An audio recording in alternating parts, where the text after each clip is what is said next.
Let's get set for our first semifinal match. It's going to be Supergirl Kells taking on Skyward Wing.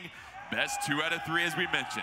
Supergirl Kells using that Ninjara and the ability to disappear into a cloud of smoke to get the victory early on.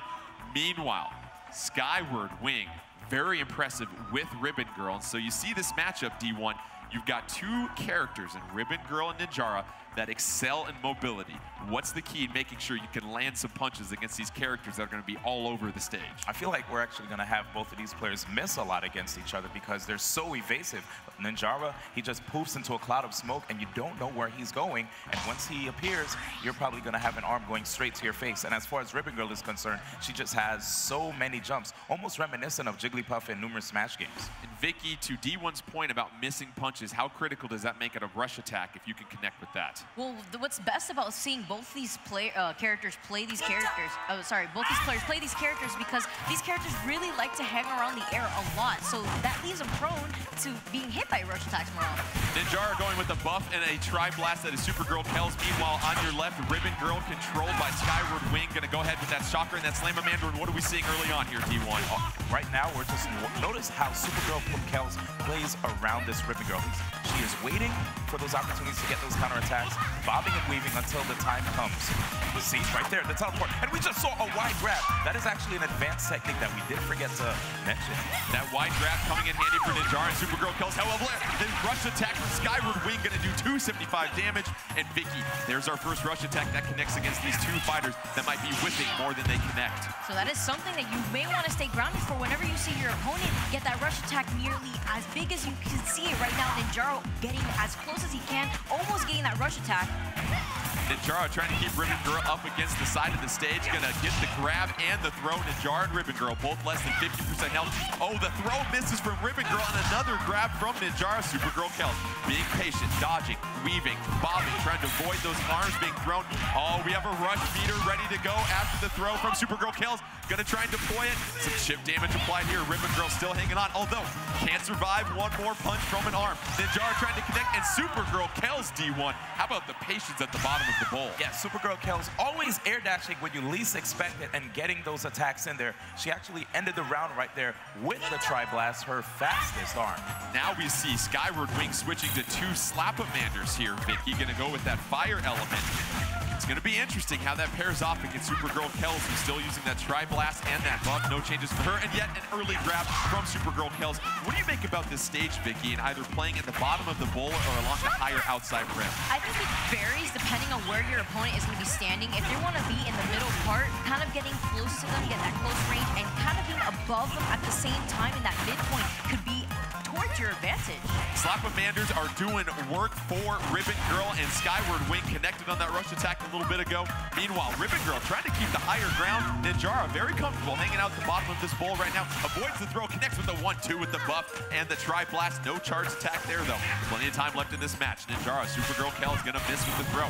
Block and a charge, and a double charge hit right there, D1. That's critical. But here comes the rush attack, blocked by Ribbon Girl. Ribbon Girl doing a fine job of reading and reacting to Ninjara, D1. Yeah, looks like Supergirl Kells unable to actually get that rush. And there it is. Wow, the interruption. Unbelievable counter. That cut short the rush attack, but not before Ribbon Girl gets 120 health. Okay, we're down to our last couple punches here in this round. Ribbon Girl trying to use those double Slam-A-Manders. Oh, D1, what went on right there? And right there, you just saw how when Ninjara comes out of that teleport, you can actually attack Ninjara. He is vulnerable to attack. So great counter right there, and we actually have a tight battle between both of these players. Terrific prediction by Ribbon Girl and Skyward Wing. Now we see a change in the arms equipped with Supergirl Kells and Ninjara. Gonna go with 2 tri-blasts. Winner of this round is gonna take the first game point in this semifinal match. Grab by Ribbon Girl. Gonna toss Ninjara across the bowl. Meanwhile, Ninjara comfortable hanging down at the bottom of the bowl like some soggy cereal at this point. Meanwhile, Ribbon Girl bouncing to the left. Gonna dodge the throw right there from Ninjara. Ribbon Girl still keeping the higher ground here, Vicky, trying to keep that angle and use those super jumps to dodge. That's the aerial mobility that I was mentioning. Look at her jump 4 times in the air. That's as many times as Ribbon Girl could jump in the game, trying to maneuver herself around Ninjara, finally getting that grab, landing 150 damage right there. It's very crucial. Every character in the game has 1,000 health, so any point counts, obviously, towards these grabs. 2 rush attacks ready to go. Ribbon Girl deploying hers, but Ninjara's on the ground. Unfortunately, Ninjara counters with a rush attack of his own and gonna do 310 damage. Supergirl Kel's able to be on the ground, avoid the rush attack, and deploy her own. It's got Skyward Wing on the ropes.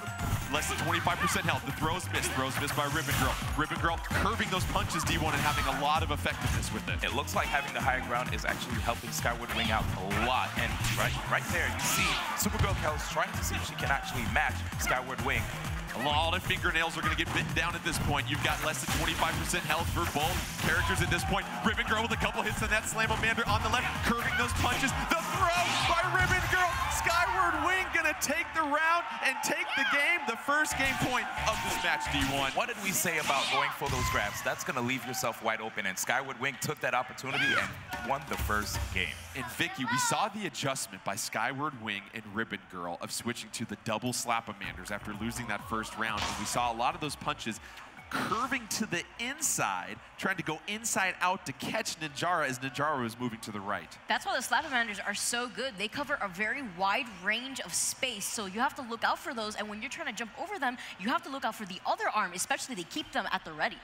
First game point of this semifinal match goes to Skyward Wing, our open qualifier. It was so good, let's do it again. We've got Ribbon Girl double Slapamanders going against Ninjara, this time with the buff in the chakra. I actually like this change from Supergirl Kel's going for 2 medium weight punches this time, because when Supergirl Kel's had the Tri-Blast, that kept losing to the medium weight punches that Skyward Wing was using. What about Supergirl Kel's in that chakra, trying to throw that chakra wide out to the right and then try to counter with that buff in the inside to try and catch Ribbon Girl, dodging to the inside when she sees that chakra coming out wide.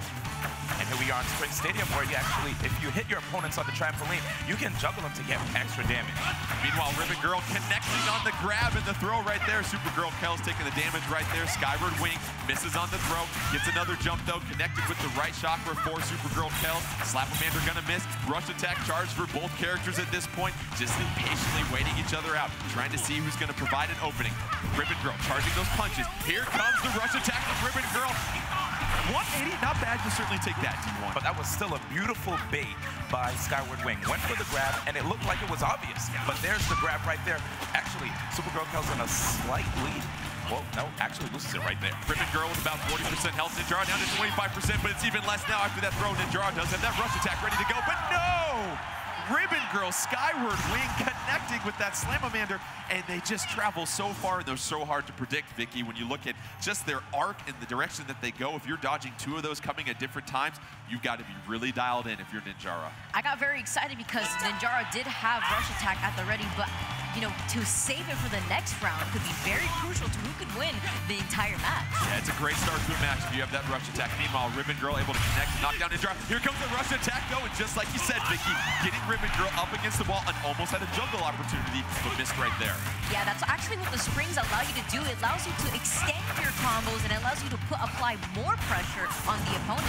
Ribbon Girl charging both those Slapamanders, doing some damage with that fire element on Ninjara. Here comes the rush attack, countering the throw attempt. D1, how do you like that read from Ribbon Girl and Skyward Wing? That was absolutely smart. And watch how Skyward Wing also uses the trampoline to get more height with Ribbon Girl. Skyward Wing, this victory could go a long way. Gonna get the game point and end the match in the semifinals. Ninjara less than 25% health. Oh, that throw is gonna be negated by the Slamamanders. Very impressive. Ribbon Girl, Skyward Wing trying to get the victory. Meanwhile, Ninjara with the grab and the throw. Ribbon Girl gets the throw, and that's gonna do it. Knockout. Round to Skyward Wing. Game to Skyward Wing. Match to Skyward Wing.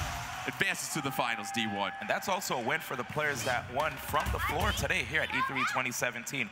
All of the professionals are actually gone. All of the professionals are eliminated. That means anybody can be a champion when it comes to ARMS. And Vicky, you look at the fact that we saw Ribbon Girl using those double Slapamanders and just coming from the left, coming from the right, and also going in the middle as well, too. She was taking advantage of being able to maneuver herself around Ninjara and then slap him with the Slapamanders, taking advantage of the wide range that the Slapamanders hit on Ninjara. Ninjara not necessarily disappearing into a cloud of smoke, but will for this competition, unfortunately. Very nicely done by Supergirl Kells. We appreciate the effort. Let's take a look at the updated bracket because we have our first competitor advancing to the finals. That is Skyward Wing advancing to the grand finals. That'll be a best 3 out of 5 when we look at how he advances to the finals. And really just the use of Ribbon Girl D1 and the ability to just jump in the air, but not spamming it necessarily. Not always just jumping in the air, but using it when it matters most. Yeah, definitely really hard for players to get a read on because at times you want to go for an attack on Ribbon Girl, and if she's grounded already and you try to counter her when she's in the air, you're just going to take an arm to the face. And at other times, when you try to attack her in the air, she'll immediately jump out of the way with her second jump, or even the third one, or an air dash. That was the first semifinal. Let's get to our second and last semifinal. That will pair Gaming with me versus Zerk. So please come to the stage. And Vicky, we saw Zerk so proficient with Twin Tail. It'll be interesting to see what arms combination he goes with. And when you're Twin Tail, we saw that ability to slow down time for that ever short amount of time. How can you utilize that when you're trying to counter? We actually saw it earlier in the last game we had with Zerk, where Zerk jumped in the air, hovered a little bit with the yellow ring around him, and when an incoming punch was heading towards him, he was able to maneuver himself around and kind of dash away from that punch.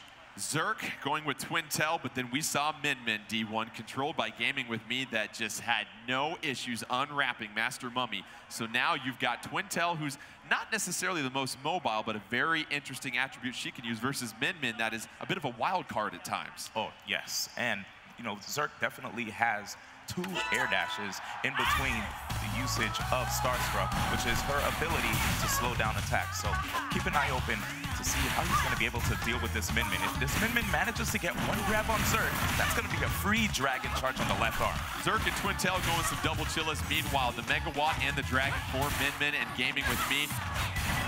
Even battle at this point. Min Min with a slight advantage. However, Twin Tail dropping to about 60% health, and Min Min just getting those punches with that Megawatt. But here comes the throw from Twin Tail. Gonna knock Min Min around, and here come the pillars in the stage once again, Vicky. We've seen the players do a fine job of dodging as the rush attack gonna be blocked by Twin Tail. That rush attack being blocked, unfortunately, but Twin Tail is about to get her very own rush attack, and with such little health, this may be very crucial to win the match. Twin Tail with a double charge Chilla gonna freeze Min Min and then land a couple more punches after that. Rush attack ready to go for Twin Tail. Twin Tail trying to jump up above those raised pillars. Meanwhile, Min Min trying to counter from afar with that Megawatt and that Dragon the Kid. But there's the slowdown right there, D1, as Twin Tail counters in the middle. This is gonna come down. Here comes the rush attack from Twin Tail, and that is a pivotal KO from Twin Tail, D1. Zerk actually bringing it back the entire time. He was playing patient behind the pillars. I thought, wait a second, if this person is losing, why would you stay patient behind the pillars? You'll give the opponent an opportunity to win. But he actually turned it around with some well-placed punches from the Chilla. Here comes the rush attack from Min, and Min Min connecting with that rush attack at D1. You talk about the decisiveness and the delay of that Dragon that could be really deceptive as it shoots at kind of an angle when you launch it out there. And the great thing about having the Megawatt complement that makes it difficult for opponents who want to avoid the laser from that Dragon. And Vicky, how critical are the charge punches for Twin Tail to get a chance to freeze Min Min like we see right there? That's actually the reason why you always want to charge your attack, not only for the extra damage, but for that way the attributes could land as well. Min Min unleashing the second rush attack of the match, and that's going to do some major damage to Twin Tail. Meanwhile, Min Min at about 40% health. Twin Tail connecting with another freeze, and the grab right there, D1. That's going to do some major damage. We're down to the last couple punches here. Twin Tail going to do the rush attack, but no, countered by the Dragon, D1. Twin Tail trying to go with the throw. Misses there. Dragon unleashed by Min Min Vicky. So I want to say at that very moment, Zerk was trying to avoid the Megawatt, and because he tried to avoid the Megawatt, he got hit by the Dragon instead. 1-1 in the rounds. Winner of this round will take the first game point of our semifinal matchup at D1. That Dragon is very hard to predict, and if you can throw it out and read where your opponent's going, you can always keep them guessing. Yes, also if it is charged, he's able to get a knockdown with the Dragon, while the Megawatt actually shocks the opponent because it's an electric attribute. Zerk changing up the arms, going to go with the Parasol and the Chiller, try and knock down Min Min. Meanwhile, Min Min going with the 2 arms that continue to carry her to victory. Going to connect with the Dragon right there. And Twin Tail trying to read the Dragon, gets the throw on Min Min. Both characters still not very close to a rush attack. Parasol going to get a light hit on Min Min right here. Meanwhile, Twintel connecting with a charged Parasol. Not a whole lot of cover right there, but here it comes. Twintel coming up from above, getting the charge hit with the Chilla and the throw, Vicky. And they were able to get that follow-up because of the fact he charged his attack to get the chill attribute. Min Min connecting on the third rush attack we've seen in this short amount of time, but Twintel has a rush attack charged and ready to go, and Min Min doesn't have a whole lot of health to withstand it. Twintel trying to read and find that opportunistic time to do that rush attack. This point for the game could go to Zerk if it can connect with a couple more punches. Meanwhile, Min Min trying to duck for cover around using the dragon. The Mega, oh, Twintel. D1 just being very methodic about ducking behind cover, popping up, and using those aerial attacks to keep Min Min at bay. Really patient play right there from Zerk. The fact that he actually held on to his rush gave him a psychological advantage over his opponent. The entire time he could just do whatever he want until he noticed that he was open, and then he could cancel with the rush. Zerk getting the victory, and Vicky, it was interesting because once those pillars came up, it made it very difficult for Gaming With Me to use the dragon, because now you had to launch the dragon up over the pillars, and sometimes it wouldn't clear a spot that had two pillars. That's why he wasn't able to take the advantage of moving forward and closing in that gap between his opponent and forcing him to go one direction using the dragon to do so. Twintel sticking with the Parasol and Chilla. Meanwhile, Min Min, that Megawatt and that dragon once again as we're in Master Mummy's level. And keep an eye in the middle of this stage. Once enough damage has happened to the middle of this stage, a trampoline will appear, and D1, you don't want to end up on that trampoline. Oh yeah, because once you get on that trampoline, you won't have access to block. You can air dash, but if you are in the air, you're more susceptible to getting hit. Twintel at about 75% health. Min Min at about 60 at this point right now as Twintel connects with the charged Parasol. Is going to use that ability to slow down time, but no! A throw missed by Twintel, and then Min Min connecting on a throw. And here comes the rush attack from Min Min. However, Zerk doing a fine job of blocking that, taking very insignificant damage. Rush attack ready to go for Twintel. Twintel most likely going to try and charge that Chilla, then connect with the rush attack. Meanwhile, Bull Punch's charge slows down time, knocks back Min Min with that Parasol. And that Parasol really coming in handy for Zerk in this second round here, Vicky. And that is why we saw Zerk doing exactly that. He's trying to hold on to his charge arms and slow down the arms coming at him. That is why he keeps getting all these follow-ups on Min Min. Although he has nowhere to hide, he doesn't need to because he's pressuring his opponent so well, holding onto shield, only taking 5 per chip damage. Zerk doing a fine job of blocking the rush attack, meanwhile being ever so patient with the rush attack that he has. Meanwhile, Min Min just trying to keep the distance, use that dragon to throw off Twintel. Try and guess, here comes that rush attack. Gonna connect on, oh! 2 hits is all Zerk needed. And what's the strategy in maybe waiting until your opponent doesn't have much health to use that rush attack? That way you don't have to use the entire rush attack to get the KO. I think what we see here from Zerk is that when he has a rush attack, he'll wait for the opponent to go for a dash, and then he'll predict where they go and intercept them with the rush attack. Zerk is 1 round away from advancing to the finals. Meanwhile, Skyward Wing can certainly use a couple of victories here to keep his tournament hopes alive. However, Zerk and Twintel getting the early advantage on Min Min and Skyward Wing. That's going to get knocked back right there. Excuse me, Gaming With Me. Meanwhile, Min Min using a charged rush attack. Going to unleash that on Twintel. However, Twintel yet again, D1, blocking those rush attacks, and that's been the difference in this game. Yeah, and every time you see Zerk get a knockdown on Min Min, that dragon charge goes away, which makes it really easy for Zerk because Zerk doesn't have to worry about getting knocked down from a charged laser from the dragon because it's a fire attribute, which makes it hard because Min Min could apply more pressure. I also want to make notice that whenever Zerk tries to throw out a punch, he always throws out the Chilla first, so that way whenever he gets the ice stun on him, he could follow up with either the Parasol or a grab. Twintel with a rush attack ready to go. It'll be interesting to see when Zerk deploys this. Will he do the same thing that he did last round? Meanwhile, Min Min trying to throw a 1-2 of the Megawatt and the Dragon Connect. Here comes a rush attack blocked yet again by Twintel. Here comes Zerk with the throw and the rush attack. No! D1 fakes with the throw and then counters with the rush attack. What did I tell you? You can just go for a grab, and if the opponent tries to dodge, fake him out with the rush cancel into the rush attack. What a bait and switch, and that will guide Zerk into the grand finals. A 2-0 game victory in those rounds over Gaming With Me. Gaming With Me, thank you so much again for joining us.